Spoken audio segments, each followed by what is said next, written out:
Olá, tudo bem? Hoje a gente vai falar sobre a presença de espaços aumentados, principalmente nos dentes da frente, entre os incisivos. A gente chama isso de diastema.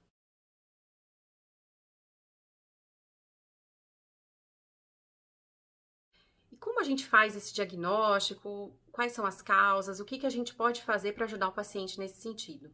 Muitas vezes o diastema está associado à presença de um frênulo ou freio labial, que é esse aqui no meio dos incisivos, aumentado, um pouco mais grosso, um pouco mais fibroso. É como se eu tivesse uma pedra separando esses dois dentes. Então, o que a gente pode fazer? A gente tira essa fibra que está no meio, tá? É um procedimento cirúrgico, relativamente simples, que a gente pode fazer em ambulatório mesmo, em consultório, tá?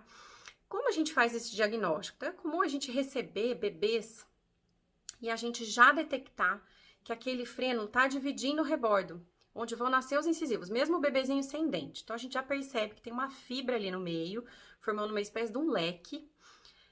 E isso aí, a gente já pode prever, já avisa para os pais, olha, a gente vai seguir acompanhando, porque provavelmente vai precisar de uma intervenção cirúrgica.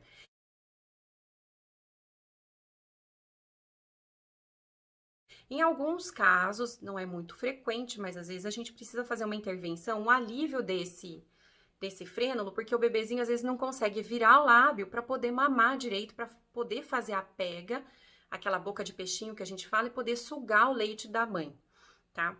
Então, em alguns casos a gente faz um bebezinho, mas a gente na clínica, na nossa rotina de odontopediatria, a gente vai acompanhando a criança e vai avisando os pais, olha, o dentinho tá separado, mas ainda não é o momento. Qual é o melhor momento pra gente intervir nesses dentes?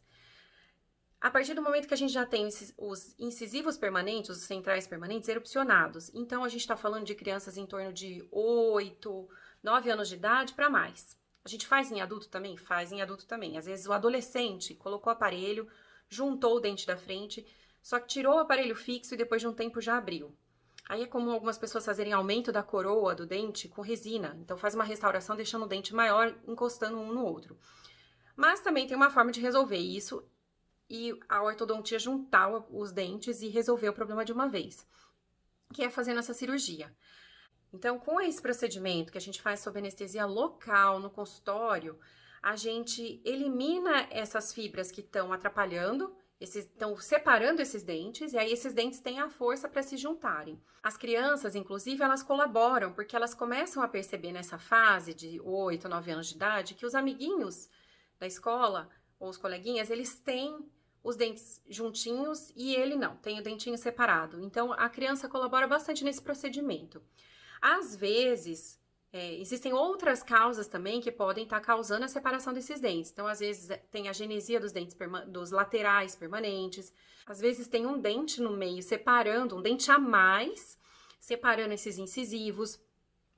Então, no geral, assim, mais ou menos por volta de 5 anos de idade, se a criança nunca precisou fazer nenhum tipo de radiografia, a gente acaba pedindo uma radiografia, aquela panorâmica que a gente vê a boca toda, porque ela já dá uma noção pra gente como que tá o alinhamento dos dentes, o número de dentes. Então, é um exame complementar muito importante na clínica de odontopediatria, tá? Então, a gente consegue ver se tem dente a mais, se tem dente a menos, se os caninos estão com uma inclinação boa. Só que geralmente nessa época as crianças começam a fazer a ortopedia também, colocar aparelho.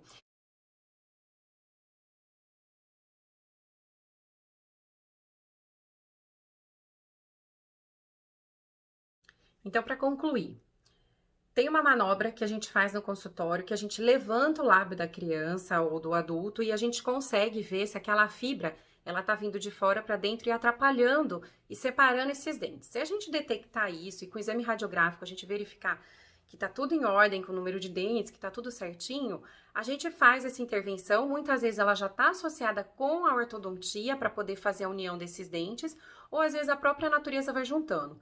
Vou mostrar alguns casos para vocês do antes e o depois. Antes da cirurgia, como estava o frênulo, e depois, como acontece. Também vou mostrar uma foto da gente fazendo essa manobra, tá bom?